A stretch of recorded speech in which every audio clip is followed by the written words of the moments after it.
বেশিরভাগ পরিবারের মধ্যে মাই সর্বাগে বাধা দেয়, মাই কিন্তু আগে বাধা দেয়। শেষ।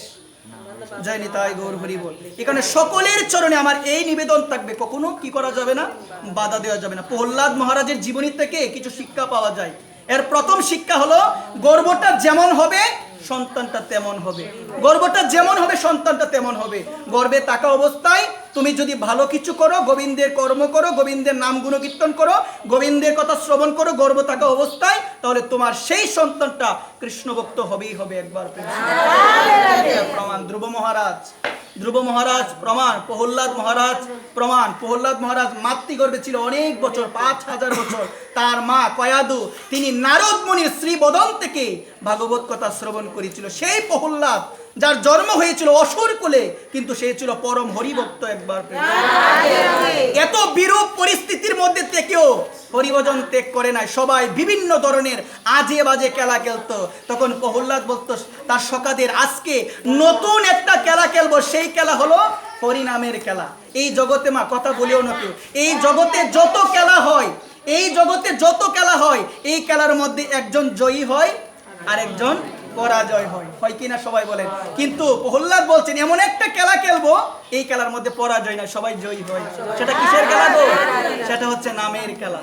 সেটা হচ্ছে নামের খেলা। অল্প বয়স থেকে হরিভজন মা, অল্প বয়স থেকে একদম কৌমার আচরণ প্রাজ্ঞ ধর্মান ও ভাগবতানীয় ভাগবতী প্রহ্লাদ মহারাজ তিনি বলছেন, কি বলছেন তিনি, যে ধর্ম করতে হয় কৌমার বয়স থেকে। মা তার জীবনে দেখতে পেয়েছিলাম, তার বাবা ছিল অসুর, তার বাবার নাম ছিল হিরণ্যকশিপু, ভজন করতে দেই না, এত বাধা দিয়েছিল, তার চারদিকে একদম খারাপ অবস্থা। এত কিছু টাকার পরও সে কিন্তু হরিভজন ত্যাগ করে নাই, হরিভজন ছাড়ে নাই। এটা হচ্ছে ভক্তের জীবনে মা।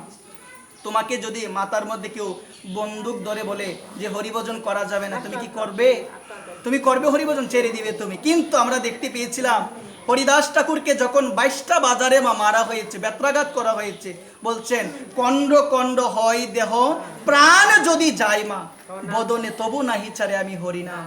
এটা হচ্ছে ভক্তের লক্ষণ মা। হরিনাম ছাড়বে না, কোনো পরিস্থিতিতে ছাড়বে না। দুঃখ আসবে মা, সংসারে আছো, দুঃখ আসবে, আমিও কম বেশি জানি। সংসারে সকলেই দুঃখে থাকবে, কিন্তু এই সংসারে তারাই সুখী হবে।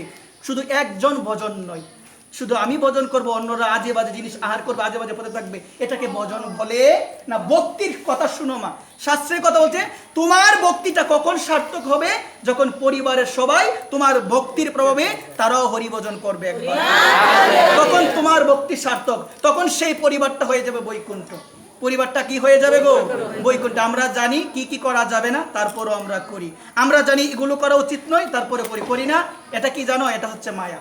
এটা কি গো? এটাই হচ্ছে মায়া, যে আমরা জানি এইটা গ্রহণ করা ভালো নয়, তারপরও এইটাই গ্রহণ করছি। তাহলে জানার পরে কেন করি গো মা? মায়া দৈবী হইসি গুণময়ী মম মায়া দূরত্বয়া মমে বজ প্রপদ্যন্তে মায়া মাতান্তরন্তিতে।